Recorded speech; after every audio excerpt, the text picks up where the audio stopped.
to the Wheel of Time Spoilers podcast. Your hosts are Seth Jacobson and Patrick Heiler. We came here to do Chapter 4 of The Great Hunt, Summoned, and our symbol is the Great Horn, the Horn of Lear, the Great Hunt for the Great Horn. It's a bit of a twist. If I just looked at the horn and the chapter title, I'd be like, are they going to blow the horn? Yeah, and it says Summoned. Right.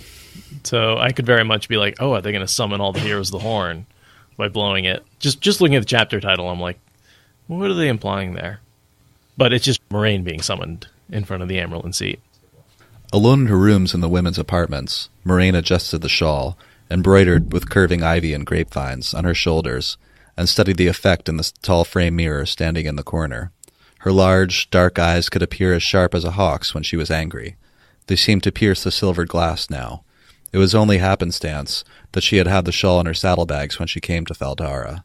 With the blazing white flame of Tarvalon centered on the wearer's back and long fringe colored to show her aja, Moraine's was as blue as the morning sky.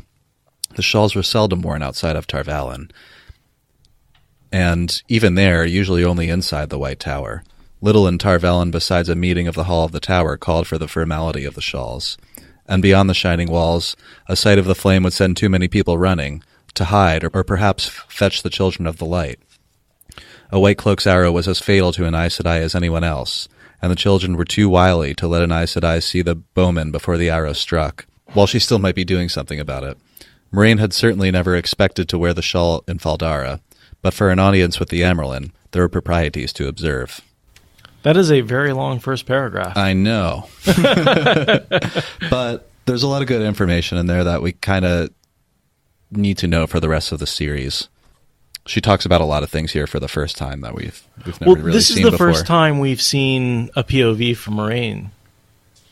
Oh, yeah. So, and this is sort of the first time we really get into the subtleties and the politics of the White Tower. That is a really good point. Which I'm super excited about.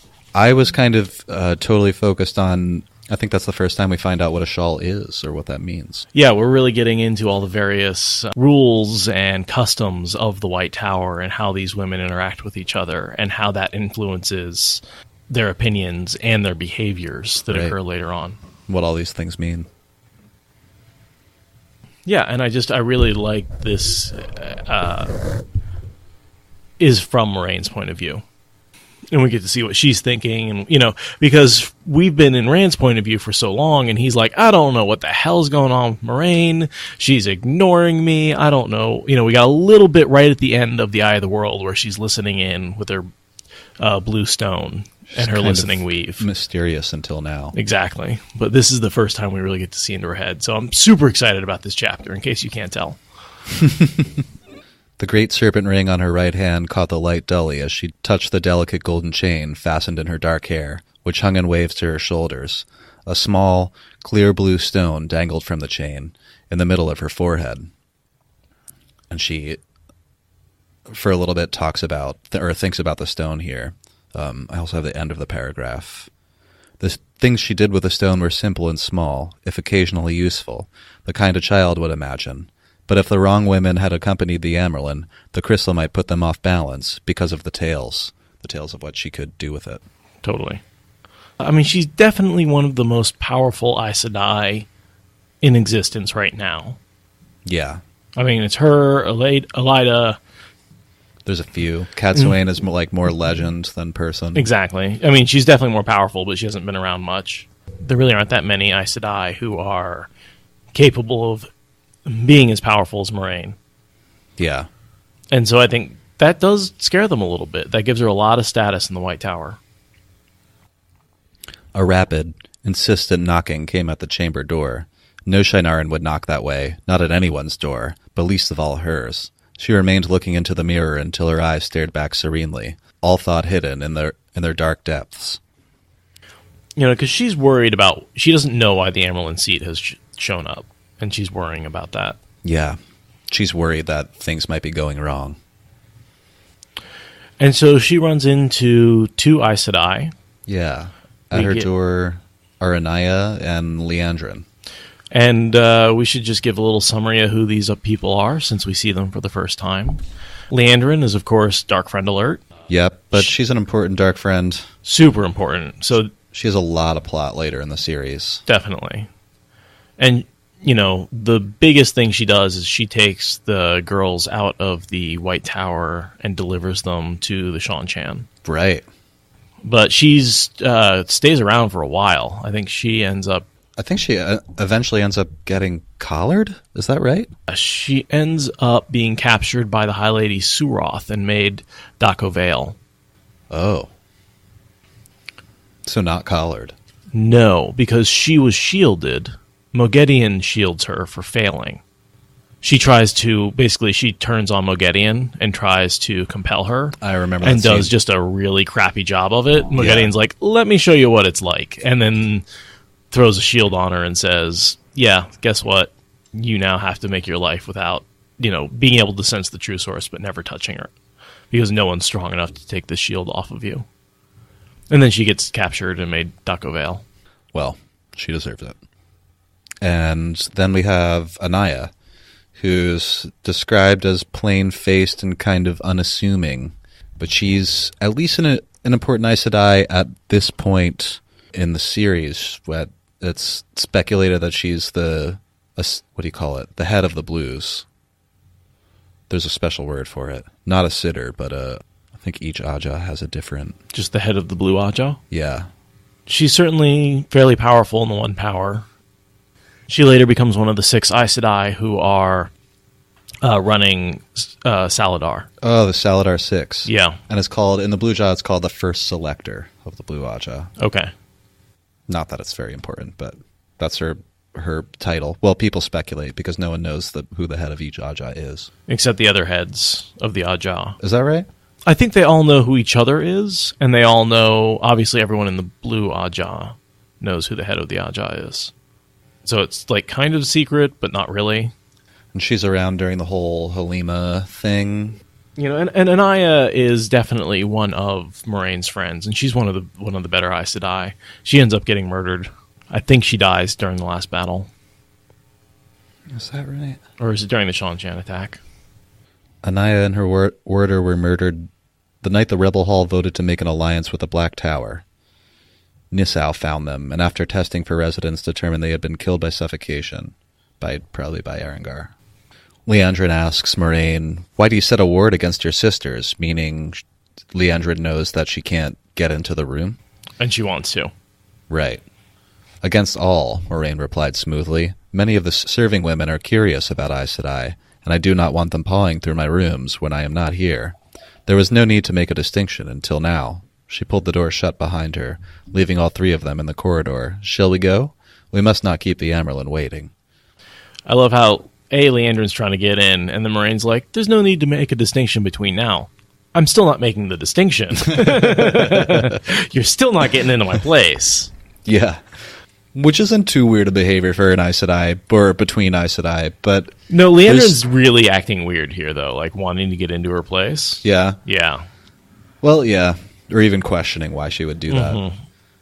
It did make me wonder what Moraine has in there, other than she has a Angreal, which is valuable, but not many people would know what it was. I bet she keeps that on her. I was wondering if she has, notes. I think it's notes. Yeah. Or just, general evidence of what she's been up to. Because at the end of this chapter, I think, Suan says we could both be stilled if anyone found out. I also think she's warding against traps. She knows the Black Aja exists. She knows they could be in the party, and she wants to protect herself. And so she doesn't want anyone getting in. While she's asleep. Or just even while she's gone, and setting a trap for her when she gets back. Here, Moraine's talking and says, some of us must work in the world, Moraine said gently. I will leave the hall of the tower to you, Anya. And so just more evidence that Anya is sort of the head of the Blue.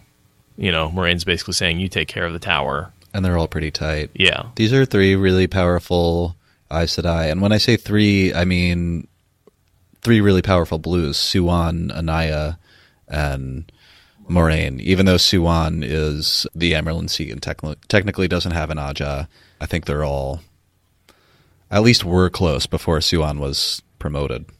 Yeah, I think so.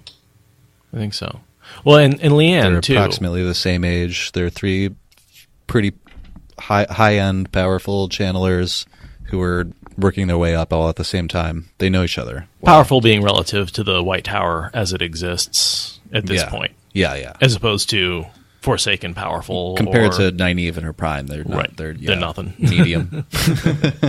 So they start talking about the 3 false dragons that have popped up in the last, actually, at the same time. Yeah. How So- great will the wars be this time? It isn't so grim as that, Anaya said. As far as we know, only the one in Saldea can channel, and we know that's Taim. Mazarim Taim. He has not had time to attract many followers, and Sister should already be there to deal with him. The Terrans are harrying their false dragon and his followers through Haddon Murk, while the fellow in Murandy is already in chains. She gave a short, wondering laugh. To think, the Mirandians of all people would deal with theirs so quickly. So I want to talk a little bit about Taim and the Forsaken right now. Okay. Because, there's that persistent theory out there about It is Taim, right? Yeah. Not I said Tame for many years. Because it's Taim. Yeah. We'll look it Taim, up. Taim. But I'm pretty sure it's Taim. Mazarim Taim, I think is how I would say it. But there was the idea that Demandred was Taim, and the timing certainly works pretty well for that, because I think at this point we can assume all the Forsaken are out. That in the time between the Eye of the World, when they were in the Eye, and the month or so that's passed, I think most, if not all, the Forsaken have been released. Yeah. The commonly agreed upon date is somewhere in 998, which is... That's this year. Yes. So, somewhere around the beginning? Right. Because we know we see Ishmael, Balal, and Agenor Yes. so far. And we're speculating that Lanfear's out because she's sort of following Rand around. And we definitely see Lanfear as Selene in Not Very Far Exactly. in this book. And we're starting to see some of the effects of the other Forsaken. And one of those effects, Demandred breaks Taim out. He gets captured by the Aes Sedai, and he is freed by Demandred. And that's when he is recruited. Is that how that? Don't think I realized that. Mm-hmm. This early, he's a Dark Friend? Pretty close. He may not be a Dark Friend until he's broken out by Demandred. Demandred may, offer not him... right. Yeah, not right now. Not right now, but after he's captured... I think his capture is the path to his turning to the dark side. In a few months. Right. He may also be going a little crazy, and it's possible the Dark One heals the insanity that's going on. That might be partially why he ended up turning to the dark side. Yeah, I'm pretty sure he's the channeler that was active for the longest, the male channeler that was exposed to the most taint. But we never see him go crazy at all. Right. Well, and I wonder what he's been doing. If he's been learning to channel for a while, and he's just now declaring himself dragon. Wheel of Time Wiki just says, although captured, he escaped and took advantage of Randall Althor's amnesty to male channelers. I was fairly certain that escape had to do with Demandred. I don't know. I'm curious now. And that's where I he didn't picks never up realize sayings. He says a few things like, "Oh, those so-called Aiel," Oh, yeah. which is a very Forsaken thing to do. And the only way he would have picked that up is the assumption that he was either was Demandred or was associated with Demandred for a long time. I kind of even see how you could... It's a little bit of a stretch, but I kind of even see how you could make the argument that Tame is Demandred. Oh, I mean, and that was a very, very popular argument online for a long, long time. And there is some speculation, and I don't know how true this is, that was Jordan's original idea, is he was going to make Tame Demandred, but then everyone guessed it, so he changed what the reality was. Timber's crying. There's a dog barking next door, and Timber's whining about it. Come here, buddy. Tame and Demandred are definitely not the same person. No, but there was a lot of speculation that they were. Gotcha. That's what people were thinking for a long time, because they certainly have a relationship. Yeah. And I see that the third big theory, Tame was all dark friend the entire time. That's entirely possible. That he's a dark friend from the beginning, and that's why he was rescued. There's no evidence one way or the other whether he was a dark friend before his rescue or after. Cool. I just learned things. The Aes Sedai head to meet Amalisa, which is the sister of Lord Algamar. They run into her. Moraine and Amalisa have a nice little exchange. Well, and Moraine's been visiting Valdara for some time, so they know each other going way back. Yeah. Possibly even just being nobility in Cairhien. They may have met as children. Probably. From the corner of her eye, Moraine saw Egwene, far down the side hall, disappearing hurriedly around a corner. A stooped shape in a leather jerkin, head down and arms loaded with bundles, shambled at her heels. Moraine permitted herself a small smile, quietly masked. If the girl shows as much initiative in Tar Valon, she thought wryly, she will sit in the Amerlin seat one day. She can learn to control that initiative, if there is an Amerlin seat left on which to sit. And earlier when we were doing the last chapter, I had the thought, like, does Moraine know that it's Rand? Yeah. She does? Absolutely. Because it could be either way. Like, either way, this girl is just, like, shown up and she doesn't have anything, but she's having, like, workers doing things for her. It's like, oh, like, good young lady. No. Like, she's got this figured out. Moraine sees that. She's 100% knows that. She She's knows like, that who's it's with Rand. Egwene? That's Rand. That's Rand. And she knows he's hiding. That's why he's stooped over and he's got the bundle. And she's 100% sure. She's like smiling, like, good, they're doing exactly what I want. And then there's, of course, all the foreshadowing with Egwene as the Armelin seat. If there's an Armelin seat left to sit on, which there isn't. There isn't. Yeah, no, totally. It's just great foreshadowing right there. Tossed in with Moraine noticing a really subtle... And the initiative, which is, like, all about Egwene's character. Oh, totally. She always such an jumps aggressive forward. Negotiator, and she's a really hard worker. She'll do whatever is required to win, basically. Right. No, and then just Moraine has great insight about it. You know, she catches a glance of something, and she's like, "Yep." And of course, Moraine and Egwene and Rand think they're being, like, subtle, and Moraine's like, "No." Yeah, I noticed that Leandrin's being really nice to Amalisa here. Well, sure, she wants to get her alone for a second. Yeah. Wait for it. Moraine schooled her face to stillness as Amalisa extended an invitation to join her and her ladies in a private garden, and Leandrin accepted warmly. Leandrin made few friends, and none outside the Red Ajah, certainly never outside of the Aes Sedai. She would sooner make friends with a man or a Trolloc. Moraine was not sure Leandrin saw much difference between men and Trollocs. She was not sure any of the Red Ajah did. I just thought that was significant because we know Leandrin has... She has lots of friends. Yeah. They're just dark friends. We know she has motives that nobody knows about at this point. Uh-huh. And Moraine does have the thought, what is she up to? Like, she's up to something. Well, all Aes Sedai are up to something. I have Moraine's thought that people were always caught completely off balance when Anaya turned out to mean what she said and say what she meant. And that's like her...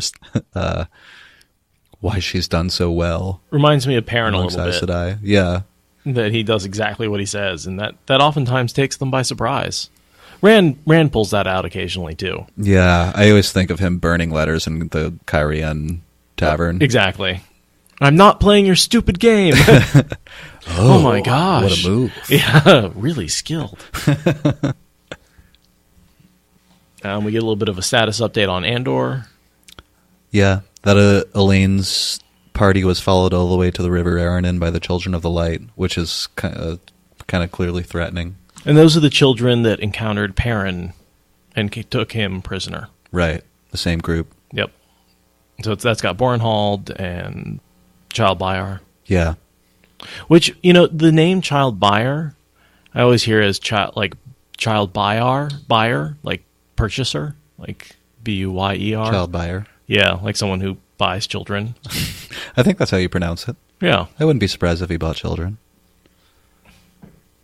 Just whenever I hear that name, I think it's a bad like dude. a really creepy dude who buys children and sells them on the black market. I like that. Yeah. He just creeps me out so much. Moraine finds out that the Great Hunt for the Horn has been called an Ilion, which we already knew. Did we know that? Yeah, Tom gets the offer That's right. to go hustle down there. I'm surprised Moraine didn't know about that already. What does he do after... What does Tom do after the Murdral in... Oh my gosh, which town is that? Whitebridge? Whitebridge. He takes a while to heal, so he stays in Whitebridge for a while. And then eventually he ends up in Cairhien with Deanna. So he never goes to Ilion, No. that we know of anyway. No. And then when Rand's burning the letters, he accidentally gets Tom involved, and that's how Deanna gets killed. And then Tom ends up killing the king Yeah. for revenge. But that all happens in Cairhien. Later in this book. Anaya says, the stories the hunters least expect will be exactly the ones they will add to the cycle. Beyond that, I have only rumor to offer. She says, the sea folk are agitated, their ships flying from port to port with barely a pause. Sisters from the island say the Coromor, their chosen one, is coming, but they won't say more, and that's Aes Sedai, who are of sea folk descent, not windfinders. The Aiel appear to be stirring too, but no one knows why. No one ever knows with the Aiel.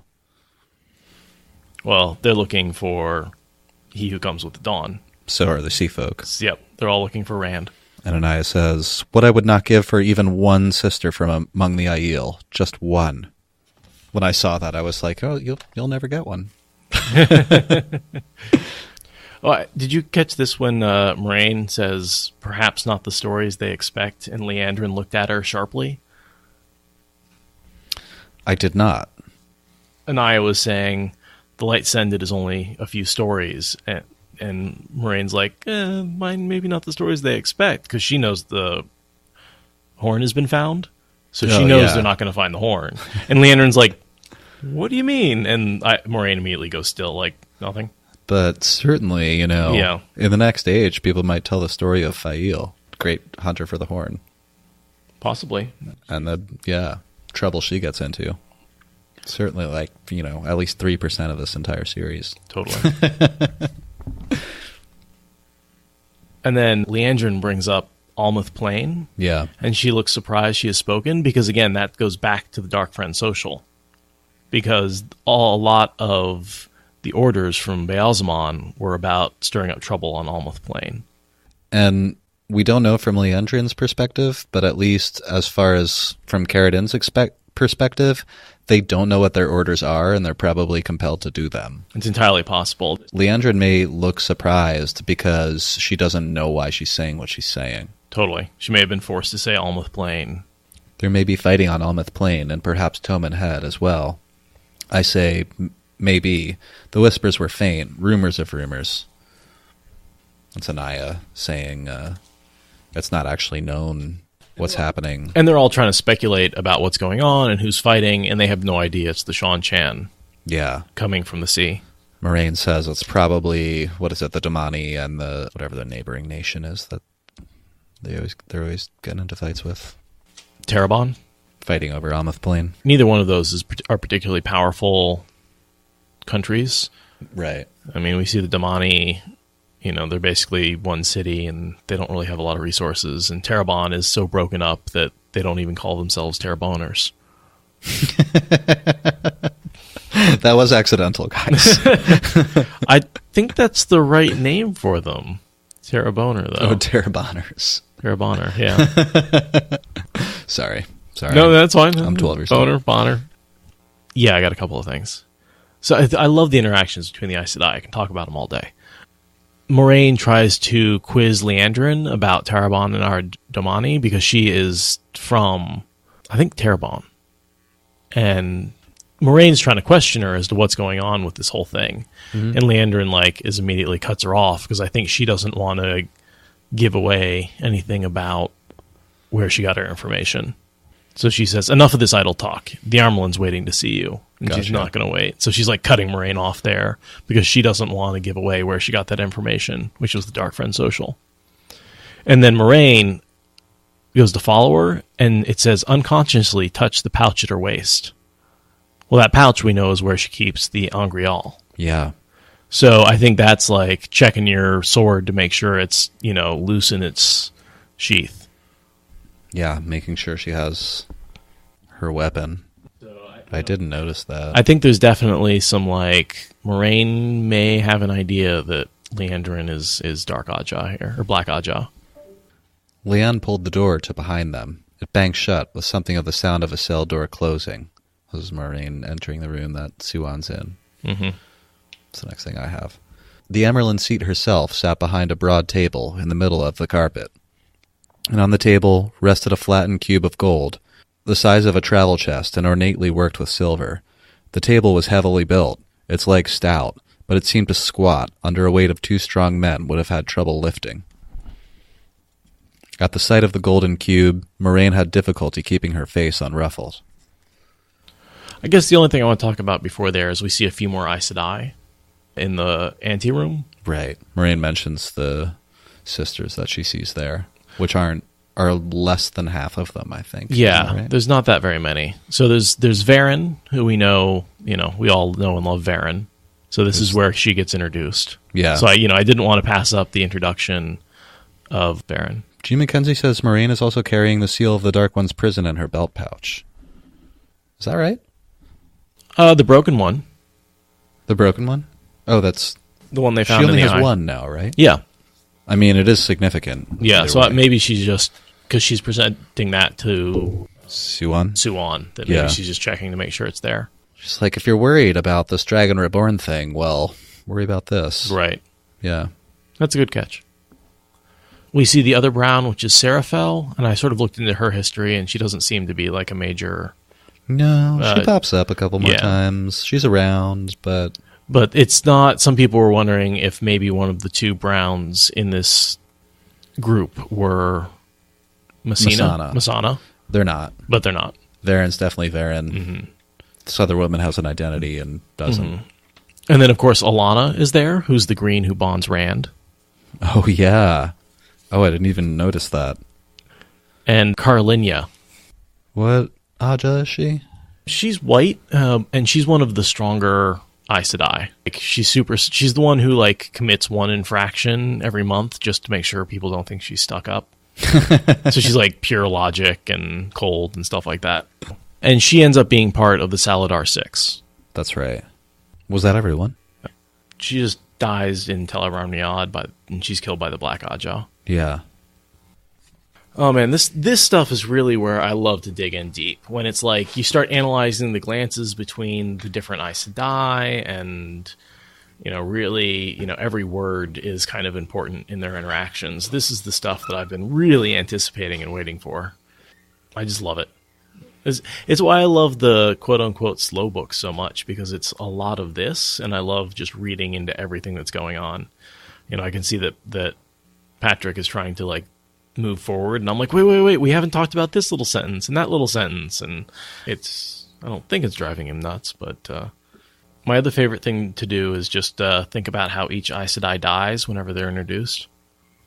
There aren't very many that escape death. I mean, first of all, you have all the Black Aja that are executed, and then of the few that do escape death, a bunch of them are, like, hauled away by the Shan-Chan, and...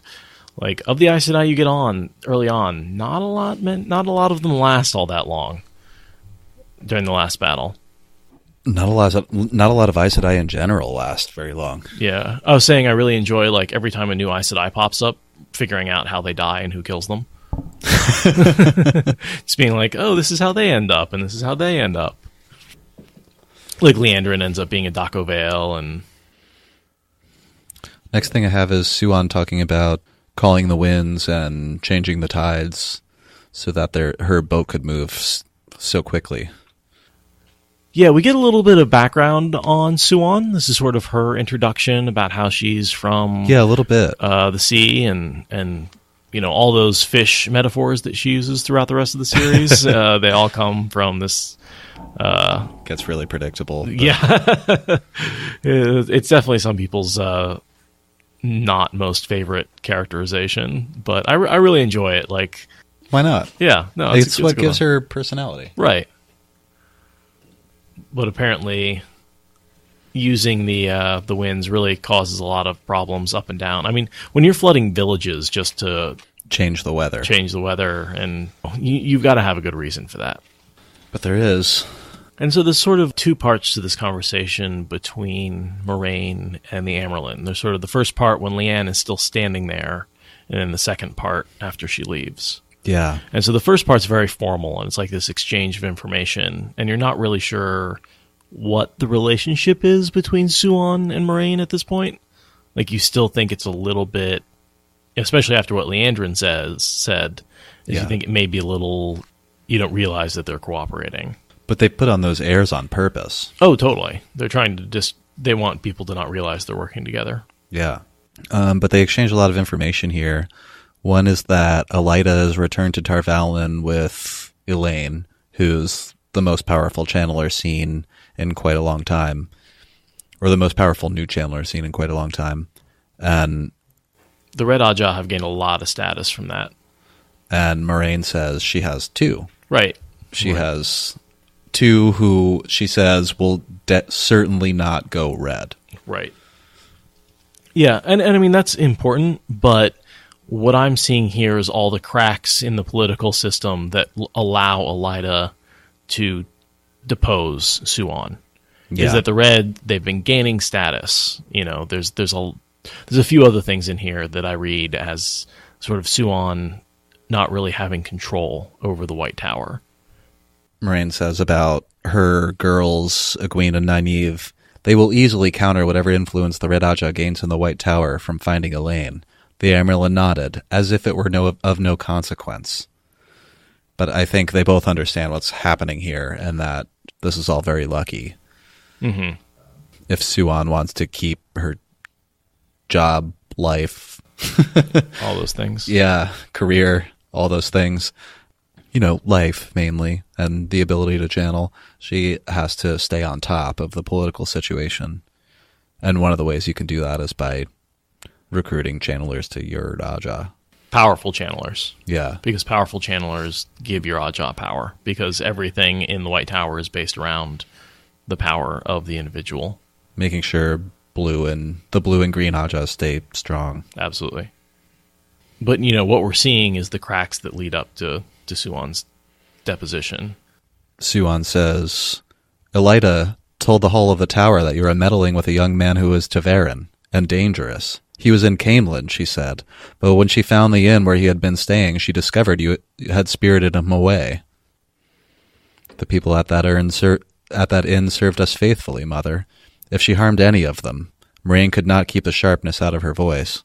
And that really is the piece of information that leads to Suan's downfall. Yeah. Because, you know, Elaida investigates, she remembers the two of them had a friendship. She remembers that Moraine and Suan, despite everything they've been doing for the last 20 years, did have a relationship. And so she's able to figure out that because Moraine is involved with Rand, Suan is involved with Rand. And so once he declares himself the Dragon Reborn, she immediately is able to use the fact that Suan was associated with the Dragon Reborn to bring her down. More dangerous than any man since Artur Hawkwing, she said. She has the foretelling sometimes, you know, about Elaida, and her words carried weight with the Hall. I have 3 young men with me, Mother, but none of them is a king, and I doubt very much if any of them dreams of uniting the world under one ruler. No one has dreamed Artur Hawkwing's dream since the War of the 100 Years. Yes, daughter, village youths, so Lord Egelmar tells me, but one of them is Ta'veren. So that's a little bit of her, like, again, using Aes Sedai language to say, you know, she knows one of them's Dragon Reborn. He just doesn't dream of being the ruler, but he's going to do it. But he's going to be. Yeah. None of them dream about it. They just, yeah. And of course, the Amerlin looks immediately to the flattened cube is, of course, the chest. Yeah. With the horn in it. There's more Ajah politics. Yeah, they're basically trying to censor Moraine for not being under control. And it's just the Green Ajah seems to have some weight and some support for the Red, which is very, very weird. And I wonder if that's... I think disturbing to them. Yeah, I wonder if that's maybe the Black Ajah doing some sort of... Could be. Next thing I have is, and worst of all, every one of us knows the Dark One is stirring again.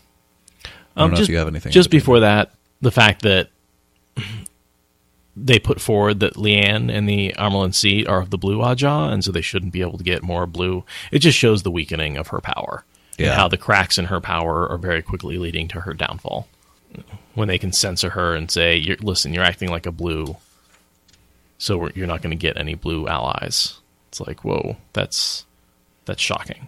But there are still worse perils outside the shining walls than within. For a long moment, the Amerlin met Moraine's gaze, then nodded slowly. Leave us, Leanne. I would talk to my daughter Moraine alone. There was only a moment's hesitation before Leanne said, As you wish, mother. Moraine could feel her surprise. The Amerlin gave few audiences without the Keeper present, especially not to a sister she had reason to chastise. And this is where you sort of get the reveal that they're old friends, which is always, I don't know, a little heartwarming. The door opened and closed behind Leanne. She would not say a word in the anteroom of what had occurred inside, but the news that Moraine was alone with the Amerlin would spread through the Aes Sedai and Faldara like wildfire, through a dry forest, and the speculation would begin. As soon as the door closed behind Leanne, the Amerlin stood, and Moraine felt a momentary tingle in her skin as the other woman channeled the one power. For an instant, the Amerlin seat seemed to her to be surrounded by a nimbus of bright light. I don't know that any of the others have your old trick, the Amerlin seat said, lightly touching the blue stone on Moraine's forehead with one finger, but most of us have some small tricks remembered from childhood. In any event, no one can hear what we say now. Suddenly she threw her arms around Moraine, a warm hug between old friends. Moraine hugged back as warmly. You're the only one, Moraine, with whom I can remember who I was. And that whole warding against eavesdropping becomes a really common thing later on. It's just everyone learns how to use that little trick of eavesdropping. Yeah. I feel like we haven't mentioned that it's widely speculated that Moraine and Suan were lovers, too. Yeah, they were pillow friends. They weren't just friends. Right. They weren't just regular friends. They weren't dark friends. They were pillow friends. So I'm not sure. You've seen the relationship Pentagon that occurred in The Wheel of Time? Is this the right time to talk about that? What's that? The relationship Pentagon? Oh, yeah. This is a great time to talk about it. Yeah. So, you've got Moraine and Suan, who are rumored to be pillow friends growing up, which is, one of Jordan's quirks, which is that situational lesbianism he creates in the White Tower, which is a little weird, but whatever. Moving on. Moraine goes on to marry Tom. Tom is the former lover of Queen Morghese. Morghese goes on to marry Gareth Bryn. Does she marry him, or are they just together? I don't think they're married. They don't get married? They don't get married. Well, they're definitely together. They're definitely together. Yeah.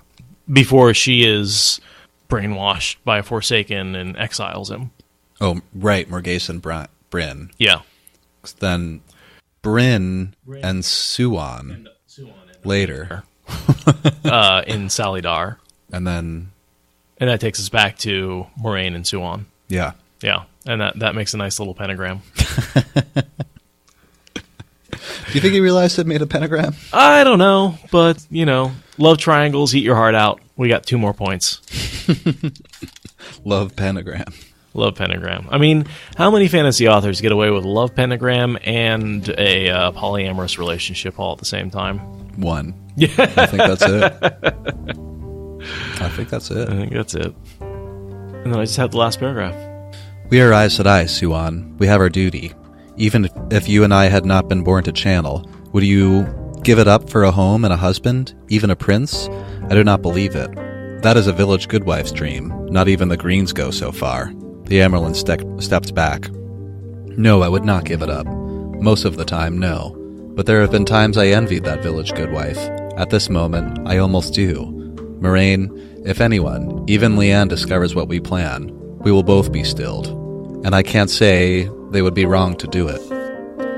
That's that cliffhanger of like, wait, what are they planning? Yeah.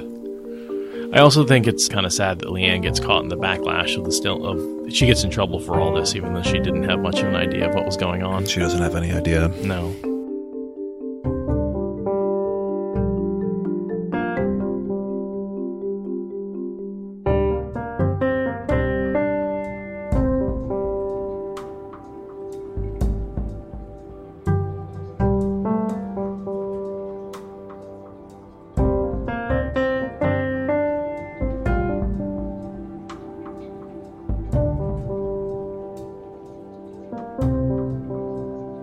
Never over Althor.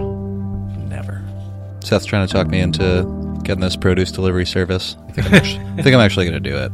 You should. I did just get a Christmas bonus too, so. I really, really like the imperfect produce. It's a good price for quality produce without having to leave the freaking house. I'm a shut-in. Yeah. You know what really started making me want to do it? When we're not getting paid for this, by the way. When I think it was last week or the week before, I can't remember, but we were just standing around upstairs and you were like, oh, hang on a second, the produce is here, and you walked outside and like the guy was walking up, or it was just outside the door or something. Yeah, I think you just dropped it off. You get notified like right away. That's great. I get a little text message when it's delivered. And they happen to deliver on Thursdays, which is the same day we record. And it's usually here by like 4, but sometimes when they're busy it takes till 6. You can have them just leave it on the porch, so... Oh, yeah. That's usually what I do. It too. Yeah, I'm going to do it. Just save me a trip to the grocery store. And it seems like it's actually cheaper. It does seem like it's cheaper. It's hard to really compare apples to apples, but I do feel like I'm saving money. Yeah. And I certainly love the convenience of it. And it forces me to cook with the vegetables that I have, and which means that like instead of ordering a pizza, I actually cook. I think I might actually get the bigger box than you because I want fruit too. I eat a lot of like apples, pears, grapes. Yeah, go for it. I haven't even looked at the fruit that's available. But I definitely go through a couple pounds a week of just apples. It's like apples and peanut butter is such a standard snack. I do it a lot. It's cheap and easy and it's filling. Yeah. Yeah. Anyway. Well, and generally what I do is if I haven't eaten everything by the end of the week, when the next box is coming in, I just roast all the vegetables that are a week old, and those get to sit around and last a while. Sounds really good. And then roasted veggies are great on just about everything. Yeah, yeah. I've been making, have you ever heard of Forever soup? No. It's just where you take some out and put more in, and it's like when you get to the bottom of the pot of soup, you just add more water and some meat and whatever you have, and you just keep throwing it in there. And add spices to taste. I've been doing a bunch of that because it's cheap, but it's also really cold out, so I have like perpetual chicken soup. Yeah, we've been making like curries too, like vegetable curries, It's nice. Sometimes I make a lot of food like that now because I don't have the time all the time to like make a meal. But if I can just grab a bowl of something, then I'll actually eat at home rather than going out. And we've been doing a lot of soft-boiled eggs to go with everything, so that I can just soft boil a dozen eggs, 7 minutes in boiling water, and then directly into ice water. Welcome to the Frugal Cooking Podcast. We actually could probably do one. Do like a recipe a week? That would be fun. That would be fun. Make it, taste it. It would all have to be on radio, but hey, Splendid Table has been running for since I can remember. True. Hey, why not do a video podcast? Yeah. We could move over to YouTube. They've got a monetization strategy over there. Heck yeah. Branching out, guys. Christini's laughing at us. We could start with recipes from the Wheel of Time. I've seen the recipes from the Game of Thrones. I think people have done that where they go through and cook all the meals in Game of Thrones. I saw something recently. Egwene's One Pot Meals. Patrick's One Pot Meals. Tea Time with Moraine. Of course, you don't want to go with Tea Time with Varen. That would be a bad idea. I really kind of want to make the like cheese and meat plate that Matt eats when he wakes up after the healing. Oh, that sounds like something I kind of eat all the time. Totally. Isn't it just like lunch meat, cheese, bread? Like dipping sauces. Big bowl of mustard? Yeah. That sounds great. Right? I think it was like sliced cold roast, which is basically, cold cuts. Don't they call them sweetmeats in the Wheel of Time? I think sweetmeats are something else. I think sweetmeats are like testicles. Wait, what? I thought it's a food. Yeah. Sweet meats are candy, sweet breads are brains. Got it. Oh, okay. Oh, so like donuts. Sweet confection, bread-based. Is that what sweetmeats are? It says, oh, yeah, delicacy prepared with sugar, honey, or the like, as preserves, candy, formerly cakes, pastry, or confection. Oh, okay. All right. That's enough. Can you tell we're hungry?